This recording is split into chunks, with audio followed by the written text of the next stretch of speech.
First Things First is sponsored by Gillette, the best a man can get.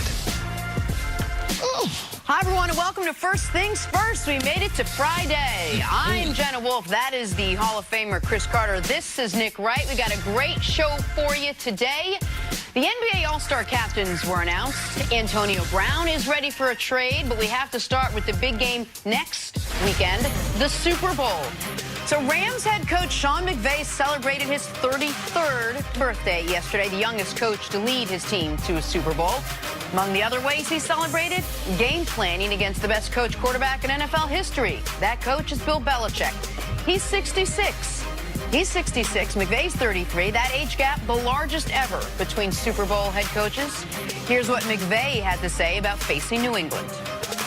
It's a great challenge for our football team because these guys are the epitome of, really the standard, the consistency at which you operate. And, I think, Coach Belichick, he certainly has had a lot of success on defense, but he's been instrumental in offense, special teams. So, his success speaks for itself. And I like I've said before, I'm a fan of coaching. I have so much respect for the Patriots organization, the way they operate, the way that he consistently leads, puts his players in positions to really have success. And then, that's something it's an incredible opportunity for us to compete against them. Our players have earned the right to be able to play in this game. Our coaches have done a great job, and really it's about the Rams versus the Patriots, doing an excellent job with that. But to get a chance to go against a team and an organization like this is something that we're excited about, but you have a lot of respect for them. Guys, how many press conferences would it take Bill Belichick to have used that many words in an answer to any question ever? See, what is the biggest challenge facing Sean McVay and the Rams as they now get set and face the Patriots? There's not one challenge bigger than the other, but there are a series of challenges when you're playing the Super Bowl, especially when you have the drastic difference in experience that you have with the Patriots versus the Rams. So from an organizational standpoint, the biggest challenge is how do I get to the weekend and get some of the business that has nothing to do with the game. All these players, I got 4 players got experience. All their families, everyone they went to high school with, college with, all these new friends you pick up. How do they get that organized? Because New England will have that part organized. So their biggest challenge is, how do I get through the first week and I don't lose the game in the first week?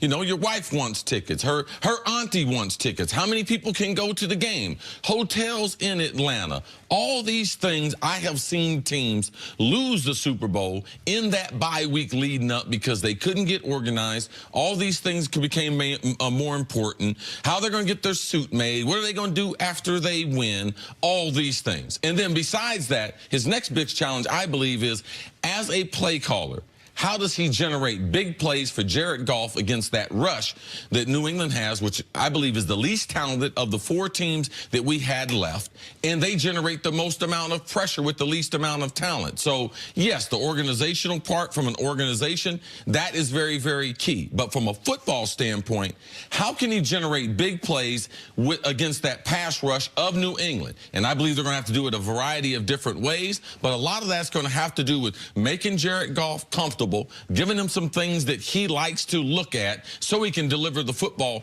down the field. I believe that on the field is the biggest key, with the other key off the field. Do they lose the Super Bowl in the prep week leading up to the Super Bowl? And then even after you get through the prep week, how do you make sure that media day, which is unlike any media experience you've ever had in your life, you don't have any pitfalls there? Once the game starts, the Patriots know how to deal with that elongated halftime with the 30-minute halftime show because they've been there so many times. The Rams do not. So there are all those non-football things that the Patriots are better equipped for than any team in NFL history, and that the Rams are basically as unequipped as you can be with this little of experience.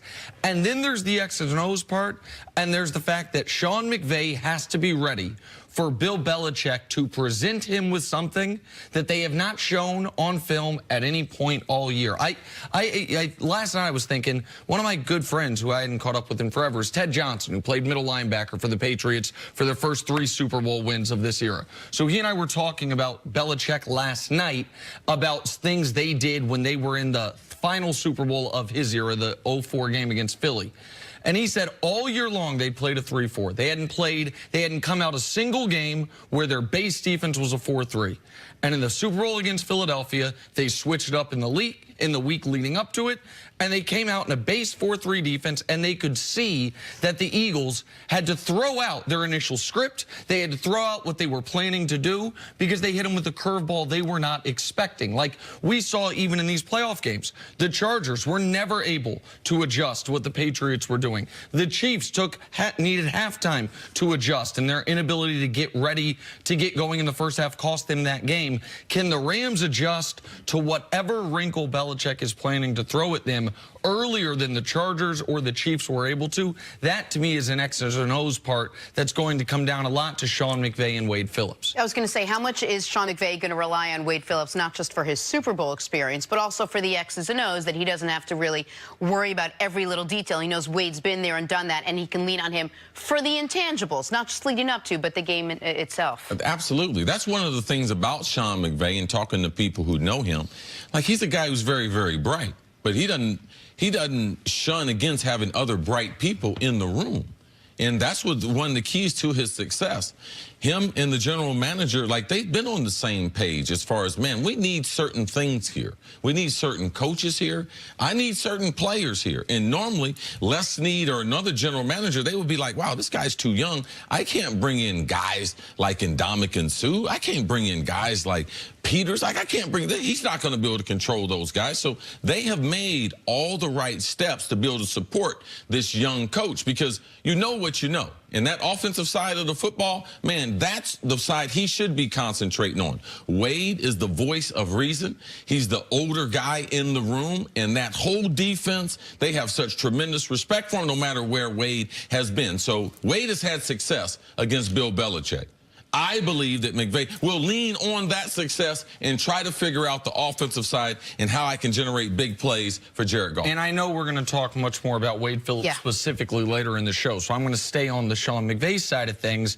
Can he create a wrinkle that throws the Pats off a little bit? C talked about using Jared Goff as a runner, having Jared Goff, if the Pats want to play a two-man with their corners turning and running away from the quarterback, can Jared Goff use his legs to add something? Because we know there aren't many things the Pats have had trouble with in the past, but a quarterback that can do that, that can cause them to make an adjustment they don't want to make. Is there something that Sean McVay has been able to almost hold in reserve that the Patriots won't have been able to study, that they won't have been able to see this is what they like to do in this spot, that can throw them off? Because one of the strengths of the Rams has been Jared Goff has played well, and they have a ton of talent. But there's also been plays that we have seen, especially after Cooper Kupp got hurt, where they are scheming guys open, where guys that are, whether it's Taylor Higbee, the little used tight end, the backup slot receiver, whomever it is, it's like, okay, that guy got open on Wednesday when they installed that play against this look.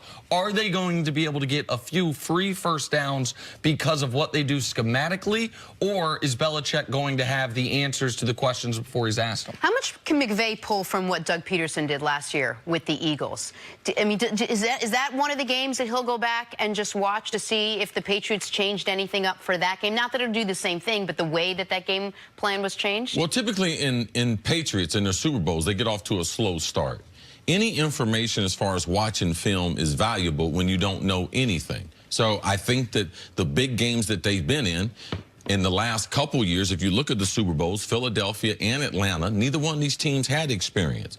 New England had the same type of experience edge over them in the coaching and in the player. Personnel. So there is information from these previous meetings, but ultimately it's about blocking and tackling. New England plays very, very conservative to start off these games to try to figure out what you're going to do.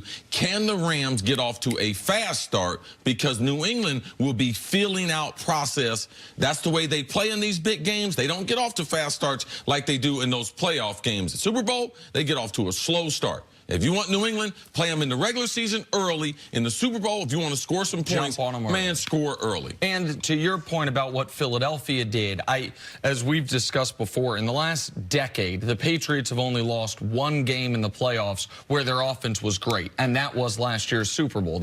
When they have lost, it's been because their offense has been stymied or held down. So obviously, the Rams don't care how they win, right? They just want to win, and Wade Phillips is going to try to hold down the Patriots offense. On McVay's side of things, he He has to figure out, how can we win a game like that? If our defense isn't great, how can we do what Philadelphia did, which was win despite their offense which playing was well. as unexpected. Philadelphia winning was an upset. Philadelphia winning the way they did was a massive upset. When we talked about that game, it was, if Philly's going to win, it's going to be because that front four is going to get to Brady. They're going to force turnovers. It wasn't going to be they're going to win a 41-33 shootout, which is what they did. All right, let's take a break.